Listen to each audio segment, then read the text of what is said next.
नमस्कार दोस्तों, क्या आप जानते हैं कौन है बी आर अम्बेडकर? बने रहे मेरे साथ। मैं हूँ आफ्ताब और आप देख रहे हैं अल्फा ऑल इन वन। कौन थे हमारे महान अम्बेडकर साहब? अम्बेडकर साहब का जन्म एमपी के एक छोटे से गांव में हुआ। वो बहुत ही ज़्यादा गरीब परिवार के थे और उनकी उनका जन्म 14वें स्थान पर हुआ था, यानी कि उनसे पहले 13 भाई और थे, तो उनका स्थान 14वां था। उनके पिताजी उनके पिताजी जो थे, उनका नाम श्री श्री मालोजी राम जी था।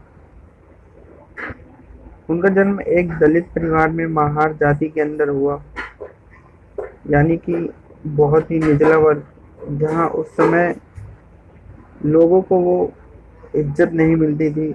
निचले वर्ग को छुआछूत की ज़्यादा बातचीत रहती थी या फिर ज़्यादा बढ़ावा दिया जाता था उन सभी चीज़ों को। उनकी माता जी का नाम भीमाबाई था। और अम्बेडकर साहब बचपन से ही बहुत ही ज़्यादा तेज थे पढ़ाई के अंदर। वो बहुत कुछ करना चाहते थे। उनका बचपन का नाम रामजी सकपाल था। उनके पूर्वज, उनके दादाजी, उनके पिताजी, सभी कोई ईस्ट इंडिया कंपनी के अंदर काम किया करते थे बतौर एक सैनिक के। उनकी माताजी का देहांत हो जाता है 1984 को। उनके पिताजी की भी बहाली हो जाती है वहाँ से और वो रिटायर्ड हो जाते हैं।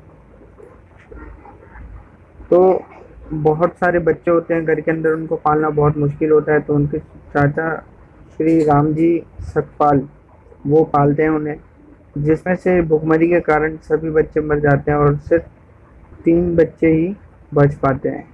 इन हालातों में अम्बेडकर साहब अपना हाई स्कूल पास करते हैं और एक कदम लेते हैं दलितों के लिए, दलित आंदोलन, शोषित वर्ग के लिए दलित आंदोलन एक करते हैं 8 अगस्त 1930 को।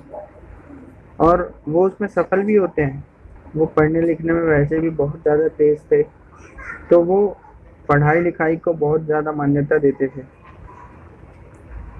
और 1947 में, जैसे कि हम सभी जानते हैं कि हम आज़ाद हुए थे ब्रिटिश राज से, और बहुत हम बहुत से, यूँ कह लीजिए कि बहुत सारे लोग खुशियाँ मना रहे थे इस बात का।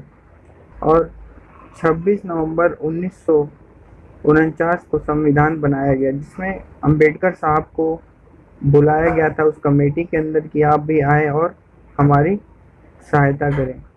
अम्बेडकर साहब गए थे वहाँ और उन्होंने सहायता की।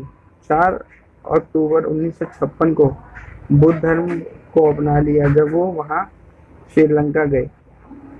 और उन्होंने अपनी 2 किताबें भी लिखी, the Buddha and the marks.